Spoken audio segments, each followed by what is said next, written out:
Hello दोस्तों, आज का हमारा टॉपिक है मध्यकालीन भारत का इतिहास। आज तक मध्यकालीन भारत के इतिहास में जितने भी प्रश्न पूछे गए हैं उन सारे प्रश्नों का एमसीक्यू इसी वीडियो में आपको मिलने वाला है। तो सारे इम्पोर्टेंट प्रश्न इसी वीडियो में है, आप लोग वीडियो को अंत तक ज़रूर देखिए। तो चलिए हम अपने क्वेश्चन को स्टार्ट करते हैं, लेकिन मैं स्टार्ट करने से मैं आपको बता दूं कि ये वीडियो सभी एग्ज़ाम के लिए इम्पोर्टेंट है, चाहे बिहार बीएसएससी हो, चाहे बिहार बीपीएससी हो, किसी भी एग्ज़ाम की आप तैयारी कर रहे हैं तो निश्चिंत रहिए, यहाँ से क्वेश्चन पूछा जाता है। तो चलिए हम स्टार्ट करते हैं। पहला प्रश्न आपके सामने में है, निम्नलिखित में से कौन चंगेज खां का समकालीन था? तो चंगेज खां का वास्तविक नाम क्या था? तैमूजीन खां। क्या नाम था? तैमूजीन खां नाम था। और ये जो था 1210 से 1212 ईस्वी में एक मंगोल शासक जलालुद्दीन मंगबरनी का पीछा करते करते भारत आया था। उस समय जो भारत में राजा था इल्तुतमिश था। तो यही क्वेश्चन पूछ रहा है कि निम्नलिखित में से कौन सा चंगेज खां का समकालीन था? तो उस समय कौन था? इल्तुतमिश न था। तो इसलिए ऑप्शन कौन राइट होगा? ऑप्शन ए राइट होगा, इल्तुतमिश। चलिए दूसरा नंबर का प्रश्न आपके सामने में है, सीढ़ी शहर और सीढ़ी दुर्ग का निर्माण किसने करवाया था? तो सीढ़ी का किला का निर्माण, सीढ़ी शहर बोले या सीढ़ी का किला या अलाई दरवाज़ा बोले, इन सब का निर्माण किसने करवाया था? ये अलाउद्दीन खिलजी ने कराया था। किसने कराया था? अलाउद्दीन खिलजी। घोड़े पर दागने की प्रथा, ये या सैनिकों का हुलिया रजिस्टर, ये सब का शुरुआत किसने करवाया था? अलाउद्दीन खिलजी ने करवाया था। चलिए हम लोग बढ़ते हैं नेक्स्ट प्रश्न की ओर। अगला प्रश्न आपके सामने में है, आमिर खुसरो निम्नलिखित में से किसके शासनकाल से संबंधित थे? आमिर खुसरो जो था टोटल 8 सुल्तान के कार्यकाल को देखा था। कितना? 8 सुल्तान के कार्यकाल को देखा था। और आमिर खुसरो का जो गुरु का नाम था उसका नाम था शेख निजामुद्दीन औलिया। इन्होंने 7 सुल्तान के कार्यकाल को देखा था। आमिर खुसरो का गुरु का नाम क्या था? शेख निजामुद्दीन औलिया। अच्छा, आमिर खुसरो को हम लोग कहते हैं हिंदुस्तान का तोता। क्या कहते हैं? हिंदुस्तान का तोता, खड़ी बोली का जनक इत्यादि नाम से हम लोग इसको जानते हैं। तो क्वेश्चन आपसे क्या पूछ रहा है, आमिर खुसरो निम्नलिखित में से किसके शासनकाल से संबंधित थे? तो भैया आमिर खुसरो टोटल 8 सुल्तान का कार्यकाल को देखा था। तो ये किसके शासनकाल से संबंधित थे? तो ये यहाँ ऑप्शन के हिसाब से आप देखिए, अलाउद्दीन खिलजी, मोहम्मद बिन तुगलक, फिरोज शाह तुगलक, इब्राहिम लोदी। नहीं भैया, अलाउद्दीन खिलजी यहाँ पर बिल्कुल राइट हो जाएगा, अलाउद्दीन खिलजी। इसलिए इसका ऑप्शन ए बिल्कुल राइट होगा। चलिए नेक्स्ट प्रश्न आपके सामने में है, बिहार ए बख्तियार खिलजी के हमले का पहला विवरण प्राप्त हुआ था। पूछ रहा है कि वो कौन सा बुक में हमको इसकी जानकारी मिलती है। ऑप्शन ए है तारीख ए हिंद से, ऑप्शन सी है ताज उल मासीर से, ऑप्शन बी है तबाकत ए नासरी से, ऑप्शन डी है तारीख ए मुबारक शाही से। तो ऑप्शन इसका बी राइट होगा। ऑप्शन बी इसका राइट होगा, तबकात ए नासरी से, जिसका रचकुन किया है सिराज ए नासरी। चलिए बढ़ते हैं नेक्स्ट प्रश्न की ओर। अगला प्रश्न है, इब्न बतूता के बारे में निम्नलिखित में से कौन सा कथन सत्य है? इब्न बतूता के बारे में पूछ रहा है। मैंने आपको जब भी ये मिलान करने वाला आ जाए ना भैया, इस सबसे लड्डू वाला प्रश्न होता है, क्योंकि इसको देखते ही आपको 1 या 2 क्वेश्चन का अगर जवाब अगर पता रहता है तो कोई भी आदमी आसानी से इसको मिला लेता है। तो चलिए हम लोग देखते हैं इब्न बतूता के बारे में निम्नलिखित में कौन सा कथन सत्य है। वह मोरक्को का निवासी था। हाँ, वो अफ्रीका के मोरक्को का निवासी था। तो पहला बात भी हमको सत्य ही दिख रहा है। दूसरा कह रहा है वह मोहम्मद बिन तुगलक के समय भारत आया था। हाँ, वो मोहम्मद बिन तुगलक के समय में भारत आया था। उसने रेहला यात्रा वृत्तांत लिखा था। हाँ, उसका किताब का नाम भी रेहला था। मतलब इसका तीनों तो सही दिख रहा है। हाँ, तो ऑप्शन डी में हमको दिख रहा है कि सभी सत्य है। तो ऑप्शन डी इसका बिल्कुल राइट हो जाएगा। छठा नंबर का प्रश्न है, भारत में बाजार नियंत्रण प्रणाली किस सुल्तान द्वारा लागू की गई थी? तो बाजार नियंत्रण प्रणाली क्या था? अलाउद्दीन खिलजी ने क्या किया था, मार्केट में भाव को नियंत्रण करने के लिए, महंगाई को रोकने के लिए क्या लाया था? बाजार नियंत्रण प्रणाली लाया था। इन्होंने कहा था चाहे सुई से भी छोटा चाहे सुई से भी बड़ा, हर एक वस्तु का कीमत क्या होगा? समान होगा। तो इन्होंने बाजार नियंत्रण प्रणाली पूछे या शरीर से मांस निकालने की प्रथा पूछे, इन सब का शुरुआत किसने किया था? अलाउद्दीन खिलजी ने किया था। आप ये भी बात याद रख सकते हैं। या घोड़े पर दागने की प्रथा, या सैनिकों का हुलिया रजिस्टर, या सैनिकों को नगद वेतन देना, ये सब पूछेगा कि ये सब कार्य किसने किया था? तो ये सब कार्य किया था अलाउद्दीन खिलजी ने किया था। आप ये सब बात याद रख सकते हैं। और मोहम्मद बिन तुगलक से क्या याद रख सकते हैं, इसको हम लोग पागल बादशाह, इसको हम लोग किस नाम से जानते हैं, पागल बादशाह के नाम से जानते हैं, सनकी सुल्तान के नाम से जानते हैं, स्वप्नशील बादशाह भी इसको कहते हैं। मोहम्मद बिन तुगलक किसका बेटा था, तो ये जो था GST गयासुद्दीन तुगलक का बेटा था। और गयासुद्दीन तुगलक वही व्यक्ति था जिन्होंने तुगलक वंश का स्थापना किया था। तो चलिए इतना मैंने आपको एक्स्ट्रा बता भी दिया। अब आगे बढ़ते हैं नेक्स्ट प्रश्न की ओर। अगला प्रश्न आपके सामने में है 7वां नंबर का, आगरा शहर का संस्थापक कौन था, यानी आगरा शहर को किसने बसाया था। तो आगरा शहर को जो बसाया था वो किसने बसाया था, सिकंदर लोदी ने बसाया था। इसका ऑप्शन ए बिल्कुल राइट होगा। नेक्स्ट प्रश्न आपके सामने में है, जौनपुर शहर की स्थापना किसने किया था। तो जौनपुर शहर का जो स्थापना किया था FST फिरोज शाह तुगलक ने किया था। अच्छा, फिरोज शाह तुगलक ऐसा दिल्ली सल्तनत में एक ऐसा सुल्तान था जिन्होंने ब्राह्मण और अपंग से, जो व्यक्ति अपाहिज था, उनसे भी जजिया कर लिया था। आप ये बात याद रख सकते हैं। और सर्वाधिक नदी और तालाब बनाने वाला भी सुल्तान पूछे कौन था, तो आपको बताना है कि फिरोज शाह तुगलक था। और इसी फिरोज शाह तुगलक जो चचेरा भाई था उसका नाम था मोहम्मद बिन तुगलक। क्या नाम था, मोहम्मद बिन तुगलक। और मोहम्मद बिन तुगलक का पिता का नाम था गयासुद्दीन तुगलक। और गयासुद्दीन तुगलक ने ही तुगलक वंश का स्थापना किया था, जो सबसे ज़्यादा दिन तक चला था। लगभग कितना वर्ष तक चला था, 94 वर्ष तक चला था। आप ये बात याद रख लीजिएगा। चलिए हम लोग बढ़ते हैं नेक्स्ट प्रश्न की ओर। अगला प्रश्न आपके सामने में है, जौनपुर शहर की स्थापना किसने की थी। ये तो मैं बता ही दिया है। चलिए 9वां नंबर का प्रश्न है, तुर्कान-ए-चहलगानी को किसने समाप्त किया था। देखिए भैया, तुर्कान-ए-चहलगानी को हम लोग पहले जड़ से समझते हैं, ये क्या है। तुर्कान-ए-चहलगानी जो था, इसका स्थापना किया था इल्तुतमिश ने। किसने किया था, इल्तुतमिश ने किया था। इसमें क्या होता था, इसमें 40 अमीर तुर्क सरदार होता था। क्या होता था, 40 अमीर तुर्क सरदार होता था। तो इसका 40 अमीर तुर्क सरदार का एक समूह था। तो इसका स्थापना किसने किया था, इल्तुतमिश ने। लेकिन क्वेश्चन क्या पूछ रहा है, तुर्कान-ए-चहलगानी को किसने समाप्त किया था। तो इसको समाप्त किया था बलबन ने समाप्त किया था। किसने समाप्त किया था, बलबन ने समाप्त किया था। तो इसलिए कहा जाता है कि बलबन ने इसमें जितना भी 40 लोग था सबको मार दिया, सबको क्या किया, मौत के घाट उतार करके गद्दी पर बैठा। इसलिए कहा जाता है इतिहास में, बलबन ने लाशों की सीढ़ी बनाकर गद्दी पर बैठा। तो क्वेश्चन पूछेगा, किसने दिल्ली सल्तनत में लाशों का सीढ़ी बनाकर गद्दी पर बैठा। तो आपको बताना है गयासुद्दीन बलबन ने। चलिए बढ़ते हैं नेक्स्ट प्रश्न की ओर।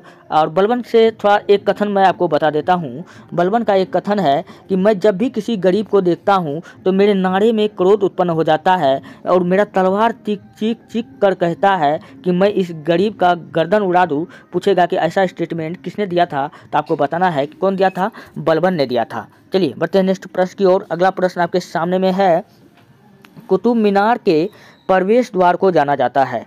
कुतुब मीनार का निर्माण किसने करवाया था। तो सबसे पहले जानिए कि कुतुबुद्दीन ऐबक ने करवाया था। किसने करवाया था, कुतुबुद्दीन ऐबक ने कुतुब मीनार बोले या 2.5 दिनों का झोपड़ा बोले, और 2.5 दिनों का झोपड़ा बोले, ये सब का निर्माण किसने कराया था, कुतुबुद्दीन ऐबक ने करवाया था। और 2.5 दिनों का झोपड़ा पूछेगा क्या है, तो बताना है ये एक मस्जिद है। तो क्वेश्चन क्या पूछ रहा है, कुतुब मीनार के प्रवेश द्वार को जाना जाता है, किस नाम से जाना जाता है, तो अलाई दरवाज़ा। क्या नाम से जाना जाता है, अलाई दरवाज़ा। इसका निर्माण किसने करवाया था, तो अलाउद्दीन खिलजी ने करवाया था। किसने करवाया था, अलाई दरवाज़ा का निर्माण जब पूछे किसने कराया था, तो अलाउद्दीन खिलजी ने करवाया था। चलिए 11वां नंबर का प्रश्न आपके सामने में है, तोता-ए-हिंद के नाम से प्रसिद्ध अमीर खुसरो पैदा हुआ था। मैंने आपको शुरू में ही क्वेश्चन का डिस्कशन में बताया था, आमिर खुसरो को हम लोग तूतिए-ए-हिंद के नाम से जानते हैं। तूतिए-ए-हिंद यानी हिंदुस्तान का तोता का नाम से जानते हैं। खड़ी बोली का जनक के नाम से जानते हैं। तबला, सितार, ये सब इन्हीं का देन है। तो ये पूछ रहा है कि इनका जन्म कहाँ हुआ था, तो इनका हुआ था पटियाली में। कहाँ हुआ था, पटियाली में। ऑप्शन सी इसका क्या हो जाएगा, बिल्कुल राइट हो जाएगा। चलिए हम लोग बढ़ते हैं नेक्स्ट प्रश्न की ओर। अगला प्रश्न आपके सामने में है कि सुल्तान ने दीवान-ए-आमीर कोही नामक एक विभाग की स्थापना किया था। तो ऑप्शन ए है इल्तुतमिश, ऑप्शन बी है सिकंदर लोदी, ऑप्शन सी है फिरोज शाह तुगलक, ऑप्शन डी है मोहम्मद बिन तुगलक। तो इसका राइट आंसर हो जाएगा मोहम्मद बिन तुगलक। और मोहम्मद बिन तुगलक का गुरु का नाम पूछे तो बताना है शेख निजामुद्दीन औलिया। कौन था? शेख निजामुद्दीन औलिया। अच्छा, मोहम्मद बिन तुगलक का कुछ उपाधि आप याद रख लीजिएगा। इसको हम लोग कहते हैं पागल बादशाह, या सनकी सुल्तान, या आधा पागल, या स्वप्नशील बादशाह, इतने नाम से हम लोग जानते हैं। मोहम्मद बिन तुगलक ने क्या किया था? इन्होंने सांकेतिक मुद्रा का प्रचलन करवाया था। गंगा के क्षेत्र में दोआब कर में वृद्धि किया था इन्हें इसलिए। लेकिन क्या हुआ था? गंगा के जो दोआब वाला जो क्षेत्र था, गंगा नदी ही पूरा सूख गया था, इसलिए इन्हें असफलताओं का बादशाह भी कहा जाता है। तो चलिए हम लोग बढ़ते हैं नेक्स्ट प्रश्न की ओर। अगला प्रश्न आपके सामने में है, निम्नलिखित सुल्तानों में से कौन लाख बख्श के नाम से जाना जाता है? तो लाख बख्श के नाम से कौन जाना जाता है? जो लाखों का जो दान करता था वो कौन करता था? कुतुबुद्दीन ऐबक करता था, इसलिए ये लाखों का दान करता था, इसलिए इसको क्या नाम रखा गया? लाख बख्श के नाम से भी जाना जाता है। लेकिन मैं इसके बारे में और बताता हूँ। ये जो था कुतुबुद्दीन ऐबक, एक बार क्या होता है कि ये मेला देखने के लिए जाता है और ये अपने माँ बाप से बिछड़ जाता है। इसको खरीदता है शेख बख्तियार काकी। ये इसको खरीद करके इसको ये तीर तलवार ये सब चलाना सिखाता है, साथ साथ कुरान भी तेज़ी से पढ़ने के लिए सिखाता है। इसलिए इसका नाम क्या रख दिया गया था? कुरान खां।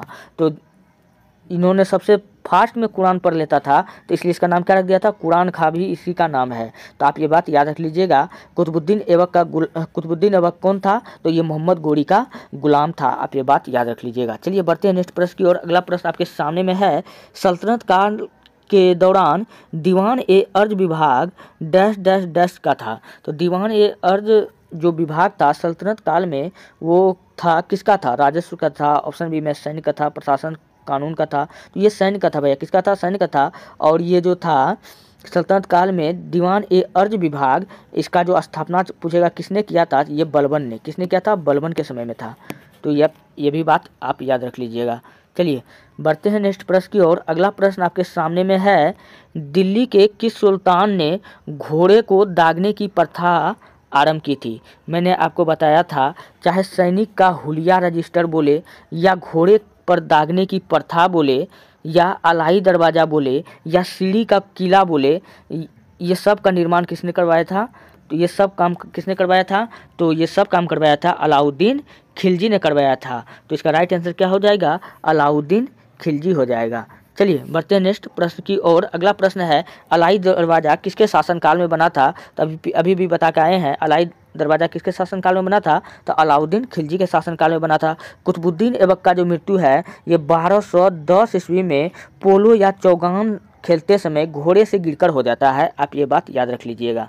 चलिए बढ़ते हैं नेक्स्ट प्रश्न की ओर। अगला प्रश्न है, चगताई तुर्क शासन भारत में किस नाम से जाना जाता है? तो मुग़ल के नाम से जाना जाता है। किस नाम से जाना जाता है? मुग़ल के नाम से जाना जाता है। अगर पूछे मुग़ल का अर्थ क्या होता है तो आपको बताना बहादुर होता है। मुग़ल का अर्थ क्या होता है? बहादुर होता है। चलिए बढ़ते हैं नेक्स्ट प्रश्न की ओर। अगला प्रश्न है, मिर्ज़ा गालिब किस सम्राट के समय में थे? तो मिर्ज़ा गालिब जो थे वो बहादुर शाह सेकेंड के समय में था। कौन था? बहादुर शाह द्वितीय के समय में था, इसलिए ऑप्शन बी बिल्कुल राइट होगा। और ये मिर्ज़ा गालिब कौन था? एक महान शायर था। कौन था? एक विद्वान शायर था। आप ये भी बात याद रख लीजिएगा। चलिए फिर क्वेश्चन है, किताब उल हिंद का लेखक कौन है? किताब उल हिंद का जो लेखक है वो कौन है? अल बरूनी है। अब क्वेश्चन आपसे घुमा के पूछा जाता है, किताब उल हिंद का लेखक कौन था? तो किताब उल हिंद का लेखक था अल बरूनी। अब क्वेश्चन पूछा जाता है कि अल बरूनी किसके शासनकाल में भारत आया था? तो अल बरूनी जो था वो किसके शासनकाल में भारत आया था? तो वो आया था मोहम्मद गजनबी के शासनकाल में भारत आया था। किसके शासनकाल में? मोहम्मद गजनबी के शासनकाल में भारत आया था। मोहम्मद गजनबी पूछेगा भारत में कितना बार आक्रमण किया था? तो टोटल 17 बार आक्रमण किया था। कितना? इसका सबसे फेमस जो आक्रमण था वो था गुजरात के सोमनाथ मंदिर पर। कौन था? गुजरात के सोमनाथ मंदिर पर। आप ये भी बात याद रख लीजिएगा। और मोहम्मद गजनबी को भारत में क्या बताया गया है? बुत सिकन। बुत सिकन का अर्थ होता है मूर्तियों को तोड़ने वाला। और ऑप्शन सी में देखिए इब्न बतूता, यहाँ से भी काफ़ी इंपॉर्टेंट क्वेश्चन पूछा जाता है। इब्न बतूता किसके शासनकाल में भारत आया था? तो ये मोहम्मद बिन तुगलक के शासनकाल में भारत आया था, यानी एमबीटी के शासनकाल में भारत आया था। इसका किताब का नाम क्या था? रहला। ये कहाँ का निवासी था? अफ्रीका या मोरक्को का निवासी था। दोस्तों अगर आपको इस वीडियो को PDF चाहिए तो आप जाइए हमारे टेलीग्राम चैनल पर, वहाँ पर आप ITIHASKI दुनिया 99 सर्च कीजिए, आप वहाँ से PDF प्राप्त कर सकते हैं। चलिए बढ़ते हैं नेक्स्ट प्रश्न की ओर। अगला प्रश्न आपके सामने में है कि वल्लभाचार्य ने किसकी भक्ति का प्रचार किया था? वल्लभाचार्य ने कृष्ण की भक्ति का, भगवान श्री कृष्ण की भक्ति का प्रचार किया था, इसलिए इसका ऑप्शन सी बिल्कुल राइट होगा। 21 नंबर का प्रश्न है कि रुहेलखंड किस मुगल शासक की मृत्यु पश्चात स्वतंत्र राज्य बना था? तो रुहेलखंड पूछ रहा है किस मुगल शासक की मृत्यु के पश्चात स्वतंत्र राज्य बना था? तो ये औरंगजेब के मृत्यु के बाद एक स्वतंत्र राज्य बना था, तो इसलिए इसका ऑप्शन ए बिल्कुल राइट होगा। चलिए औरंगजेब के बारे में जानते हैं। औरंगजेब का पूरा नाम पूछे तो आपको बताना है अबुल मुजफ्फर मोइनुद्दीन मुजफ्फर बादशाह बहादुर गाजी नाम था। तो औरंगजेब जो था वो गाजी की उपाधि धारण करने वाला प्रथम सुल्तान था।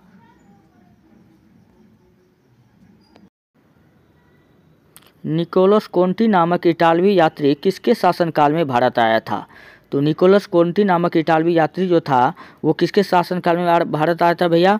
वो आया था देवराय प्रथम के शासनकाल में भारत आया था। तो ऑप्शन नंबर 1 बिल्कुल राइट होगा।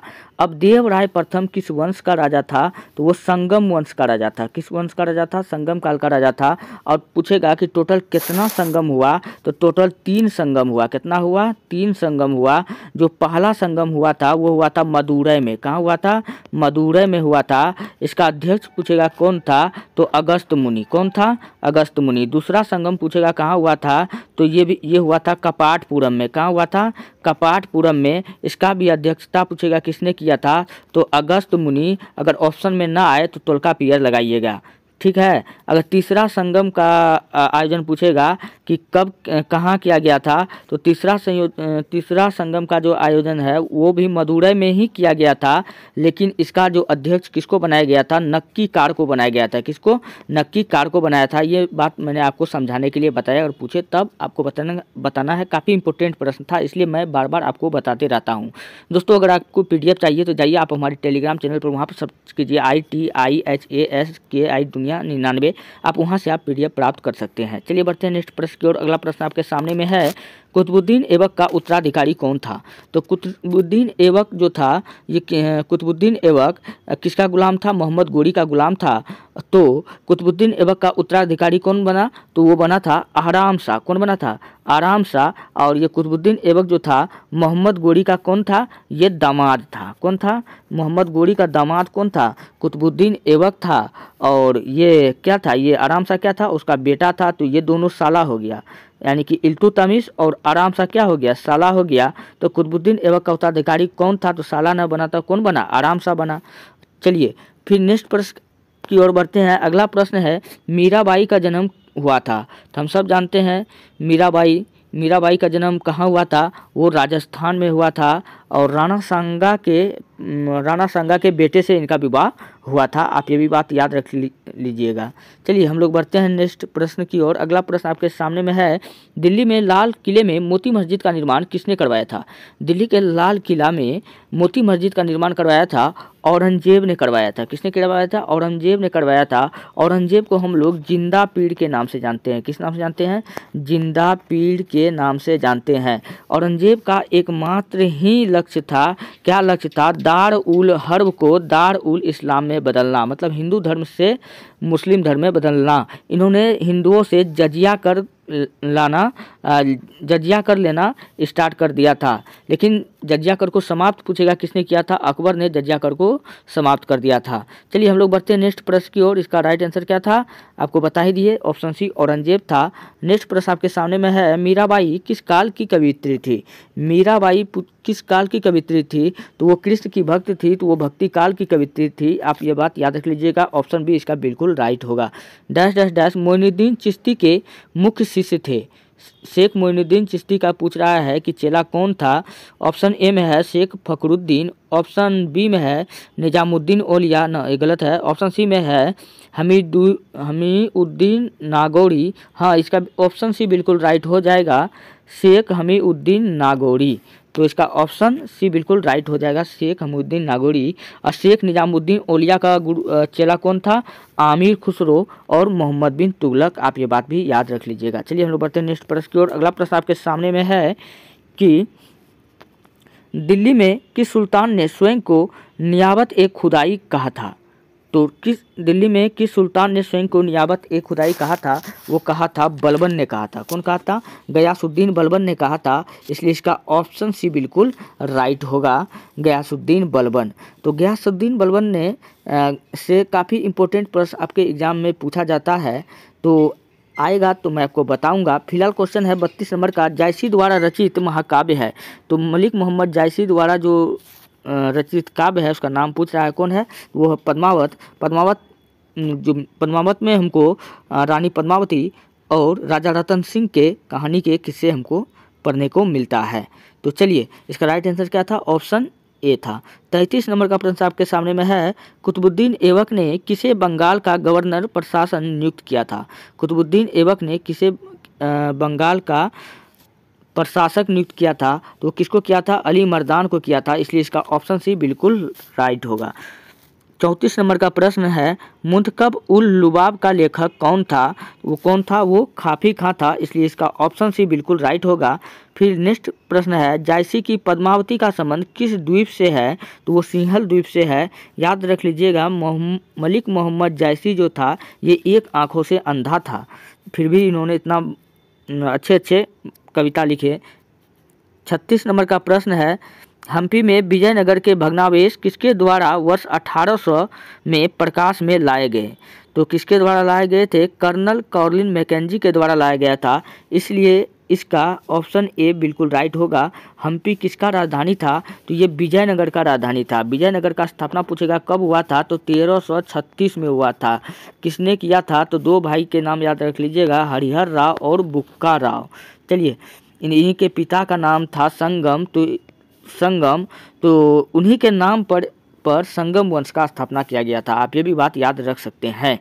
चलिए हम लोग बढ़ते हैं नेक्स्ट प्रश्न की ओर। अगला प्रश्न आपके सामने में है, शेख बहाउद्दीन जकारिया किस संप्रदाय के थे?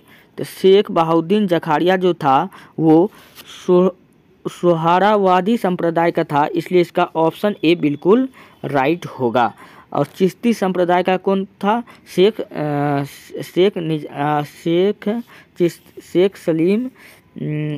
निजामुद्दीन औलिया। चिश्ती संप्रदाय का कौन था? दिमाग में भी नहीं आ रहा है, चलिए कभी बाद में आपको बताया जाएगा। 38 नंबर का प्रश्न है, निम्न में से कौन सा कालक्रम के अनुसार सही है? नामदेव, चैतन्य, तुलसी, रामानुज। ऑप्शन बी रामानुज, नामदेव, चैतन्य, तुलसी। ऑप्शन बी इसका बिल्कुल राइट होगा। और 40 नंबर का प्रश्न है, निम्न में से कौन सी कृति कबीर की वाणी का संकलन है? अच्छा, कबीर का उपदेश पूछेगा किस ग्रंथ में दिया गया है? तो आपको बताना है बीजक। कबीर का गुरु का नाम पूछे क्या था? तो बताना है रामानंद। क्या नाम था? रामानंद नाम था। कबीर का गुरु का नाम क्या था? रामानंद नाम था। आप ये भी बात याद रख लीजिएगा। चलिए 40वां नंबर का प्रश्न है, उत्तर भारत में भक्ति आंदोलन का आरंभ किस संत ने किया था? तो उत्तर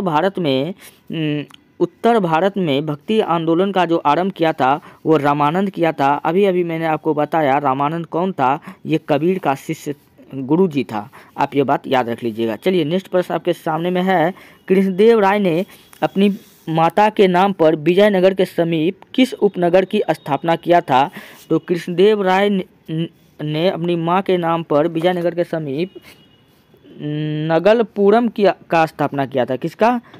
नगलपुरम का स्थापना किया था। अच्छा, शेरशाह के बचपन का नाम पूछ रहा है, यानी शेरशाह सूरी के बचपन का नाम पूछ रहा है। क्या था? फरीद खां इसका नाम था। आप ये बात याद रख लीजिएगा।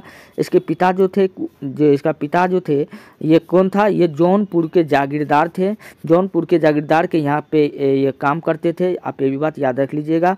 शेरशाह सूरी और हुमायूं के बीच में टोटल 4 युद्ध लड़ा गया था। कन्नौज यानी बिलग्राम का युद्ध लड़ा गया था। चौसा, देवरा, ये सब मैं आपको पहले बता चुका हूँ, इसलिए मैं आगे नहीं बताऊंगा। चलिए हम लोग बढ़ते हैं नेक्स्ट प्रश्न की ओर। अगला प्रश्न आपके सामने में है, गुरु गोविंद सिंह की माता का नाम क्या था। तो गुरु गोविंद सिंह की माँ का नाम क्या था, तो इसमें देखिए भैया इसका जो है ऑप्शन में कुछ दिया ही नहीं है। तो बीबी जयला, कजरी देवी, रानी दिद्दा, इनमें से कोई नहीं है, कुछ भी नहीं है। ये गुजरी है ना, ये ऑप्शन सही है, इसमें नहीं दिया था इसलिए मैंने लगा दिया गुजरी। तो इसका ऑप्शन डी क्या हो जाएगा, बिल्कुल सही हो जाएगा। इनमें से कोई जो ऑप्शन दिया था इनमें से कोनो नाम ही नहीं था। ठीक है, आप ये बात याद रख लीजिएगा। अच्छा, गुरु गोविंद सिंह की बात करें तो ये सिखों के 10वें गुरु थे, सिखों के 10वें गुरु थे। और कह सकते हैं हम इस प्रकार, सिखों के 10वें और अंतिम गुरु पूछेगा कौन था, तो गुरु गोविंद सिंह था। अच्छा, गुरु गोविंद सिंह ने एक युद्ध लड़ा था, चमकौर का युद्ध। कौन सा युद्ध, चमकौर का युद्ध।